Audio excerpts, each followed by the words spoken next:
da aula de ontem, e completando alguma coisa que acho que faltou dizer, nós havíamos chegado até essa questão da literatura. De que fala a literatura? Ela fala do nada. Quem fala na literatura? Ninguém fala na literatura, não é? Com isso, então, chegamos àquela questão da condição de impossibilidade. Vou retornar um pouco a isso, porque hoje nós vamos também utilizar um pouco essa imagem kantiana, não é? Da condição da possibilidade, do limite, não é?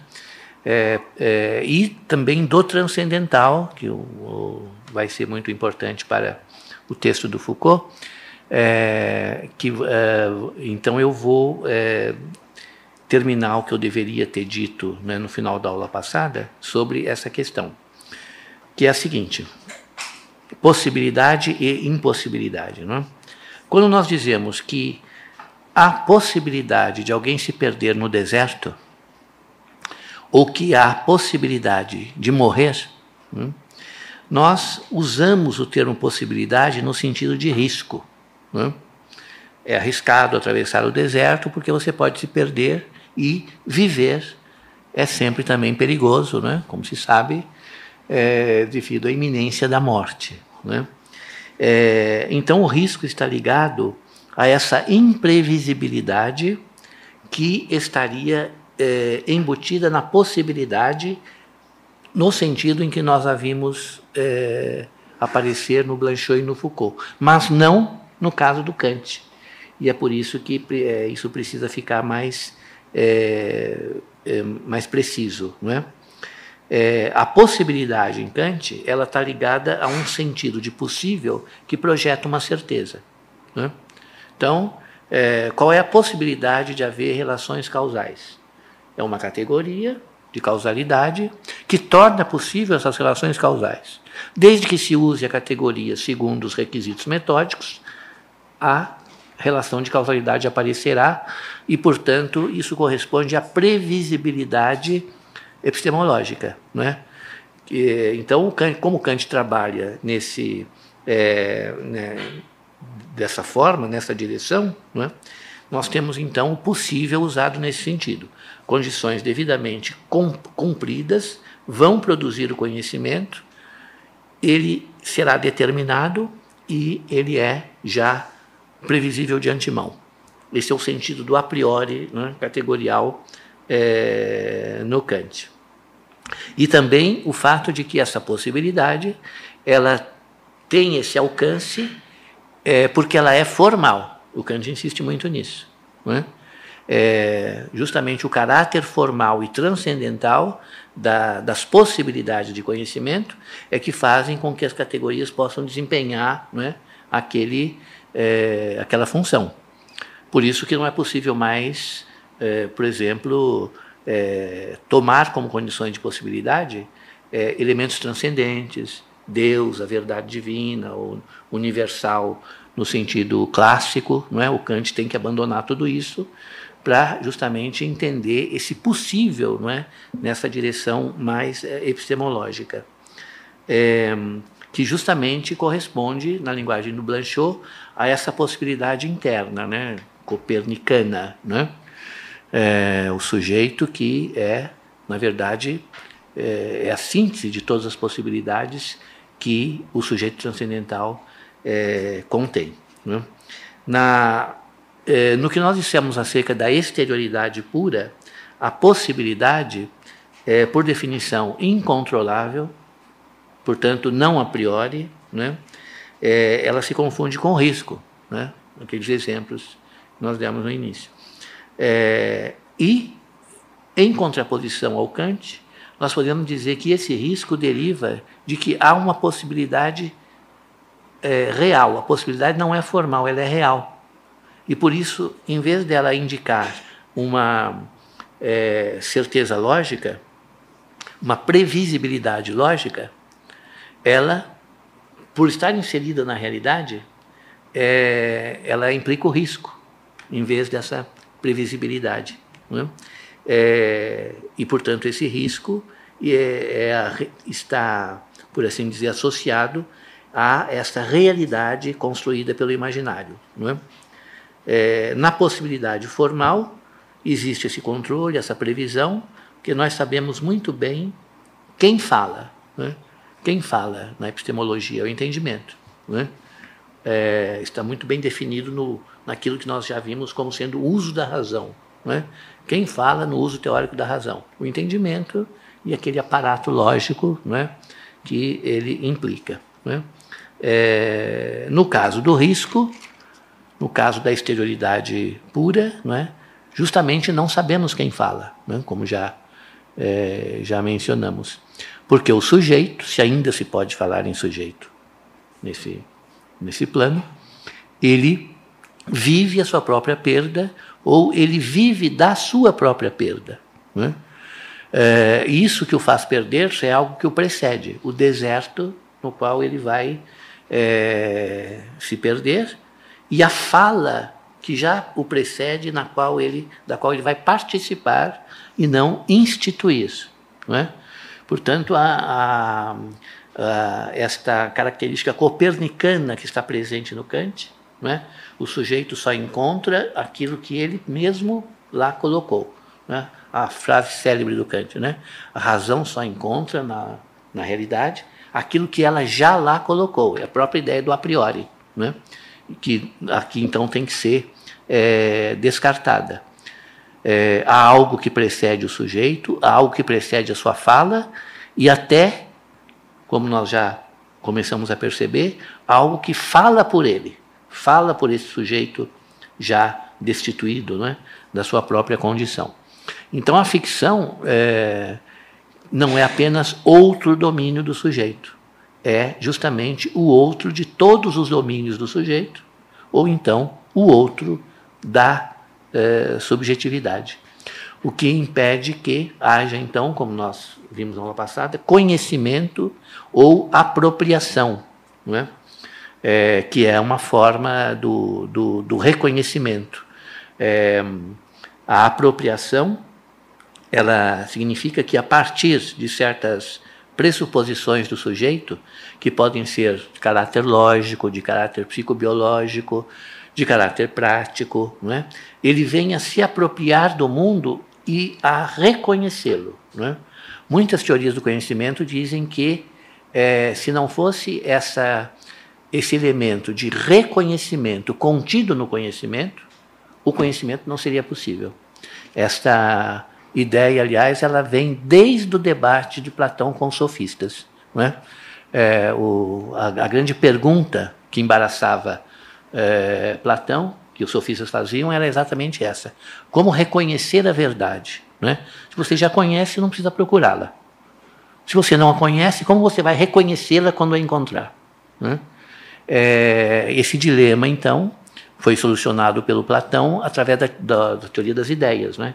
Que é um modo de reconhecimento. Né? Por exemplo, no particular, reconheço o universal, ao qual ele está submetido. Então, aí não, digamos assim, não é o inteiramente novo, surpreendente, o inesperado. Já há um cenário, né, intelectual em que eu vou me apropriar através do reconhecimento do mundo e produzir, então, a certeza. Não é? Essa é a dimensão do possível. O Blanchot, em certos textos, ele opõe o possível e o desejo. Não é? Ele diz, o outro não é uma questão de possibilidade, é uma questão de desejo. Certamente ele quer dizer que o outro não pode ser posto como em termos de uma projeção categorial. Não vou chegar ao outro, reconhecê-lo, conhecê-lo, ou adquirir algum tipo de certeza pelo conhecimento. Já vimos isso, né, na aula de ontem. Mas, ao mesmo tempo, a necessidade do outro e o fato de que é imprescindível que eu me constitua por meio dele, produz o desejo. Não é? E justamente essa a diferença, não é, que se pode fazer. Em continuidade com isso, e ainda lembrando, não é, a filosofia de Kant, nós poderíamos talvez nos perguntar por que Kant fez questão de desvincular a ética da felicidade, contrariando uma poderosíssima tradição, não é, que vinha acontecendo antes dele, em que a ética tinha, né, como objetivo chegar à felicidade. O Kant diz que não. Não é? Justamente desejar a felicidade não é ético, está fora da moralidade. Quem deseja a felicidade é imoral ou amoral, não é? Porque a ética não é compatível com o desejo. Não é? E, no entanto, é possível que haja no sujeito que se conduz segundo as regras da moralidade um equivalente de felicidade, que é essa satisfação possível da razão, né? Na conduta ética. Então, nesse sentido, há uma felicidade possível, mas não há o desejo da felicidade, né? O Kant, então, tentou transplantar, digamos assim, essa característica da conduta ética, né, para a possibilidade. Muito conhecida a sua teoria dos postulados, não é? É preciso postular que a alma é imortal, é preciso postular que Deus existe, porque senão a vinculação entre a ética e a felicidade e a virtude ficam completamente desfiguradas, né? Aquele que persegue a felicidade através da virtude, né, apesar das ideologias que tentam mostrar que há essa compatibilidade, né? Estou usando ideologia aqui no sentido anacrônico, né? Mas é que o Kant diz que não é teórico. Dizer que a ética conduz à felicidade não é teórico, não tem base, né? Então, por que se diz tanto isso? Porque as pessoas desejam a felicidade e preferencialmente, que ela seja conquistada através de um comportamento ético e não da malandragem, né? Mas o Kant, então, bastante realisticamente diz, no entanto, é a malandragem que funciona, né? Aquele que procura a satisfação moral e a felicidade através da virtude não a encontrará, basta olhar em volta, né? E, portanto,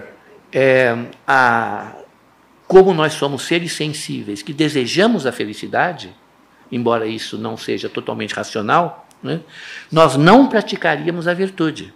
Porque para que praticar a virtude se não vai me levar à felicidade? O contrário, sim, então vou praticar o contrário, né?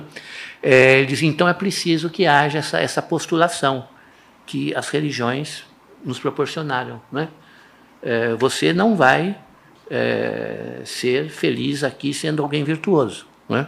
Mas esse pouco tempo que você tem de vida, onde você vai sofrer por conta da virtude, vai ser compensado pela imortalidade, pela eternidade, onde você vai poder, então, usufruir, né, dessa bem-aventurança que aqui na Terra não é possível por causa das contradições, né, que a nossa condição sensível e intelectual envolve, né? Então, o Kant diz isso é legítimo. É legítimo que um ser que, em parte sensível, não somos só razão, somos também sensibilidade, seja movido pelo desejo.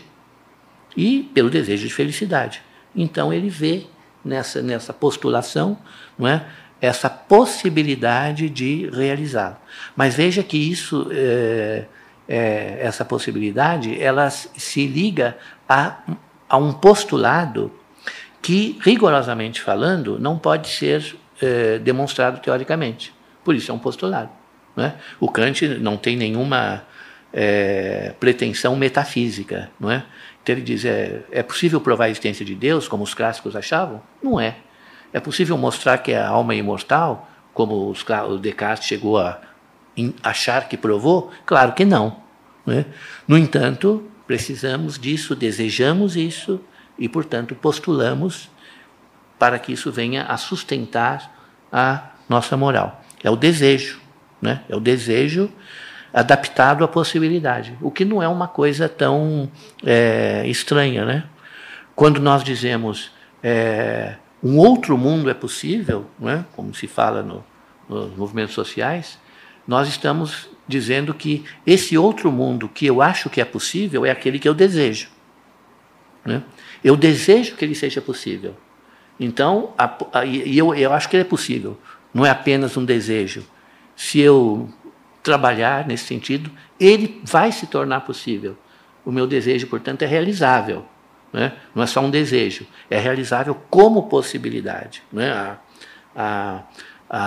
O desejo e a possibilidade se adaptam, né? Nesse sentido, para que haja isto que o Kant já havia problematizado. Né? Realização do desejo de ser feliz. Né? É possível? Bom, é desejável. Né? Então, como é que fica aí, como essas duas coisas se relacionam? Né?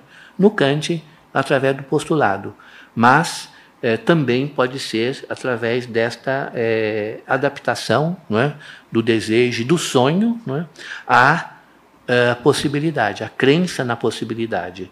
E há uma tentativa de afirmar, não é, esta possibilidade.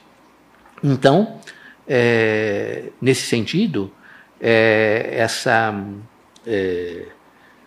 possibilidade de que o sujeito venha a se perder, o sujeito venha a morrer, a possibilidade do exílio, da errância, né, como nós vimos na aula passada, né, elas derivam dessa problemática kantiana, né, em que a possibilidade, por vezes, tem um caráter teórico muito forte, no caso da epistemologia, né, possibilidade de haver relações causais, possibilidade de haver substância, isso aí não há dúvida nenhuma, né, previsível e produz certeza teórica. Mas possibilidade de ser feliz, possibilidade de que Deus exista, possibilidade de ser feliz através da virtude, possibilidade da alma gozar da sua imortalidade, é outra possibilidade, que ele chama de postulado. E tem a ver, então, nesse caso, com o desejo. Né? Eu fiz essa introdução porque o que nós vamos tratar hoje tem a ver com a maneira pela qual podemos entender o autor e a obra em termos desta possibilidade que estaria ainda por verificar, por delimitar, né? Por entender o seu sentido. Né? Porque, habitualmente, achamos que o autor é a possibilidade da obra. O que vem a ser isso, o que isso quer dizer? No contexto que nós estamos estudando, isso é um problema, não é um dado. Né? E por isso, na nossa aula de hoje, nós vamos girar um pouco em torno dessa relação, o autor e a obra. E vou, então, me valer principalmente do texto do Foucault, né, que tem como título O que é um autor, que é uma conferência, a partir de uma conferência que ele fez na Sociedade Francesa de Filosofia em 1969. Depois foi repetida nos Estados Unidos e está publicada nos Ditos e Escritos, né? No volume 3 dos Ditos e Escritos, onde aparecem, né, esses textos de literatura e estética de modo geral. Né?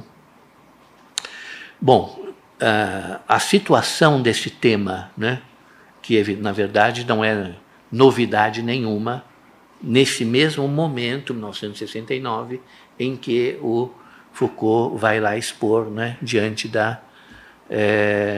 dos veneráveis membros, né, da Sociedade Francesa de Filosofia. Claro que isso remete a um tema que ele já havia, de alguma maneira, tratado, as palavras e as coisas, ele mesmo vai fazer essa remissão, e há uma discussão em torno do estatuto do sujeito e do autor, que já está sendo feita na França e da qual o Blanchot é um grande protagonista. Por isso que mantemos aqui a relação, né, entre Foucault e o Blanchot, que será muito lembrado, não citado, mas muito lembrado, né? É muito fácil, acompanhando a conferência do Foucault, que praticamente não cita ninguém, provavelmente por economia, né, da estrutura ali da conferência, mas nós reconhecemos em vários momentos a presença ali do Blanchot, né, inspirando as afirmações do Foucault, principalmente no que diz respeito a isso que nós já temos chamado aqui de autonomia do espaço literário, né, e a partir daí a configuração do próprio texto, né, ou da própria literatura. Nas Palavras e as Coisas, como se sabe, né, o que ficou, o que impressionou mais os leitores e os críticos da época foi essa afirmação do Foucault acerca do esgotamento do humanismo na modernidade tardia, né? A superação do homem, a morte do homem, o seu surgimento, o seu fim, esses problemas que o Foucault trata nas Palavras e as Coisas, ele vai agora, de alguma maneira, situar-se de novo em relação a ele, ao livro, né? Na perspectiva agora do tema da conferência. O que é um autor, que, é claro, também tem a ver com o que é um sujeito, né? Há autor, há sujeito e assim por diante, né? E ao se ressituar perante o seu próprio livro, né, o Foucault lembra que o seu objetivo ali não era análise de autores, mas sim análise de discursos. Ele fala de massas verbais. O que o interessa são massas verbais, discursos, e não propriamente aquele que os produziu, quem escreveu, a intenção, ou seja, para usar os termos do Blanchot, aquela expressão da interioridade subjetiva que definiria todo o discurso. Foucault quer inverter, né? Primeiro você tem um discurso, você tem essa massa verbal constituída, né? E, na verdade, é ela que vai constituir o autor. O autor vai entrar nessa episteme, né, em que a possibilidade do discurso já está ali configurada, né? E, portanto, invertendo um pouco a relação tradicional entre esses termos, não é? E, portanto, o pensamento do autor não precisa entrar muito em questão, porque não é esse pensamento do autor que vai fornecer o contexto de inteligibilidade dos discursos. A novidade do Foucault é que ele vai procurar esse contexto em outro lugar, não na passagem, né, do autor à obra, não no contexto autoral, né? Por exemplo, a história natural, né, você tem ali a menção de Buffon, de Cuvier, a partir dos discursos que, em determinado momento, em determinada configuração epistêmica, vem a aparecer, na época, né, como sendo o discurso que vai dominar esses temas a partir de um certo estilo, de uma certa estrutura, né, e assim por diante. Do mesmo modo, a economia política, né? Ricardo e Marx são os que aparecem, né, nas Palavras e as Coisas. Não propriamente o pensamento de Ricardo, o pensamento de Marx, qual é a diferença, como Marx utiliza Ricardo, refuta, ou qualquer tipo de estudo comparativo entre os dois. Não é isso que interessa. Interessa tem a massa discursiva produzida aí, não é? Nessa sequência de autores que estão, portanto, como que embarcados, engajados nesse discurso. E, portanto, não haveria necessidade de um desenvolvimento, né, histórico-filosófico do pensamento desses autores. O que valeu a Foucault, ele mesmo lembra, né, muitas críticas, inclusive relativamente à superficialidade das suas menções, não é? Então, os críticos, ao lerem o livro, dizem: mas como é que se fala dessa forma do Marx? né? De repente aparece, desaparece, não sabe bem por quê, qual é a teoria do Marx, não se deteve nisso, não entrou em qualquer tipo de pormenor sobre o Ricardo, sobre o Marx, assim como sobre outros autores citados. Então, afinal de contas, o que é isso? Não é? Isso, então, a partir daí se fez censuras ao Foucault. Não é? Ele aceita, ele aceita. Realmente, eu aceito que não fiz isso, mas não fiz porque não precisava fazer. Né? Quer dizer, a intenção do livro, o objetivo do livro, que portanto não foi compreendido, né? Era justamente, não era nenhum tipo de estudo comparativo ou sucessão histórica de autores e seus pensamentos, né? Mas a sucessão dos discursos, da estrutura discursiva em que aparecem Marx, Ricardo, Cuvier e outros tantos, né?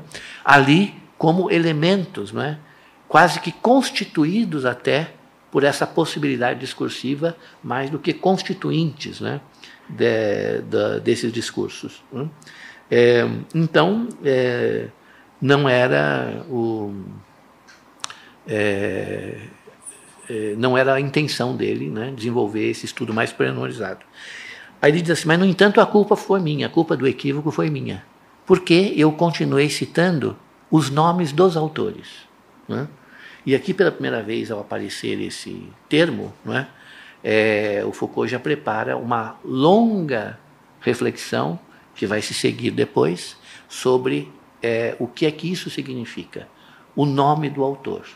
O que é o nome do autor e como nós devemos, né, compreender isto e a relação, portanto, que existe, né, entre o nome do sujeito, o autor, o sujeito-autor, e a obra que ele vai, né, que ele vai produzir. Então, o Foucault diz, realmente, eu falo Marx, Cuvier, Ricardo, Linneu, Buffon, Descartes, falo todos eles, né? Cito os nomes, né? Mas, na verdade, estou me referindo aos discursos, né? Como se esses discursos não estivessem assim tão ligados, ou essencialmente ligados, né, a esses autores ou a esses nomes. Né? Ou seja, essas formações discursivas às quais os autores tiveram que se submeter, eles entraram nelas. Né? E, portanto, eles não as formaram. São formações discursivas que, de alguma forma, precedem, né, os próprios autores, os assim chamados sujeitos das obras que, nesse sentido, foram escritas. Não é? A produção do texto supõe, portanto, esta formação discursiva que o precede. Ora, no entanto, o Foucault reconhece a ambiguidade, né, entre a formação discursiva e o nome do autor, ambiguidade que, intencionalmente ou não, ele manteve no texto das Palavras e as Coisas, sobre as quais, então, agora ele vai falar de novo, vai comentar e, possivelmente, vai reajustar, né, essa questão do autor e do discurso a uma outra perspectiva, na verdade, a essa mesma perspectiva que está contida nas Palavras e as Coisas, só que agora mais, talvez, tornada mais clara. Né? Esse é o objetivo dele. Né? Então, a partir do reconhecimento dessa ambiguidade é que será abordada a questão, né, da conferência, em que, finalmente, se trata de estabelecer uma relação entre autor e texto, né, que não seja vista assim tão pacificamente a partir dos parâmetros tradicionais, dos parâmetros habituais que, né, estão presentes nessa vinculação. O Foucault cita um ponto de partida, depois ele aparentemente se distancia e depois ele volta a citá-lo no final, mas é uma estratégia. Não é? a gente pode então perceber que ao longo do texto esse ponto de partida, quase uma epígrafe, não é? Um roteiro, um mote, né? O Foucault chama de mote, né? Estará constantemente presente, né? E é a frase do Beckett, né? Que importa quem fala? Foucault começa com essa frase, né? O meu mote é esse. Beckett disse: que importa quem fala? E se pode dizer, então, que a reflexão do Foucault sobre a relação entre autor e obra será a tentativa de compreender essa indiferença, né? O motivo pelo qual Beckett pôde dizer o que importa quem fala, né? Como se fosse indiferente. Então, essa indiferença torna-se, por assim dizer, o objeto do Foucault, e através dela ele vai reexaminar, então, a questão do autor, tentar responder a pergunta, tema, né, o que é um autor, né, dentro desta discussão, né, que, como nós dissemos, já está em curso. Extrair as consequências da posição de indiferença, que ele acha que está expressa, né, na frase do Beckett. Para isso, é preciso, então, focalizar a questão do desaparecimento do sujeito e do desaparecimento do autor, não apenas para constatar, mas para explorar o lugar vazio. Ou, lembrando então que nós vimos na aula passada, na linguagem do Blanchot, né? Esta ausência que constitui uma presença peculiar, porque se trata de uma ausência ativa, um vazio que age, um vazio que se desdobra, né? Uma dispersão que quer dizer alguma coisa, embora muito diferente do regime de significação tradicional. Ou seja, essa dispersão contemporânea, em que sempre, como nós já vimos, vai faltar alguma coisa, vai faltar a palavra, vai faltar a significação, vai faltar dizer aquilo que teria que ser dito, né? O exame desta falta, admitindo que ela é constitutiva do discurso e constitutiva da linguagem, né? E notando também, então, que essa indiferença possui para Foucault, e isso ele diz logo de início, né, uma dimensão ética. Não é comum nos textos de Foucault que ele venha a acentuar a dimensão ética. Ele não gosta desse papo de ética, não é? Tanto é que a retomada que ele vai fazer da ética no final da sua obra é muito diferente daquilo que nós, né, entendemos habitualmente como ética, né? Mas aqui ele diz, há um caráter ético neste vazio, né, nesta indiferença. Há uma dimensão aí que diz respeito a uma certa ética que se relaciona com a prática da escrita, né? O texto do Foucault é o seguinte: digo ético porque esta indiferença não é tanto um traço caracterizando a maneira como se fala ou como se escreve. Ela é, antes, uma espécie de regra imanente, incessantemente retomada, jamais efetivamente aplicada, um princípio que não marca a escrita como resultado, mas a domina como prática, né? Como se a expressão ética aplicada à escrita quisesse dizer, então, a ética da conduta da escrita, não da conduta daquele que escreve, mas da conduta do escritor na escrita. Portanto, é uma ética da escrita, mas diz Foucault, não do resultado da escrita. vamos julgar eticamente, então, o que alguém escreveu, o resultado. Não, a ética não está presente aí nesse ponto. A ética está presente no decurso, no discurso, na prática, né? Na prática da escrita. A ética se refere a essa prática da escrita, né?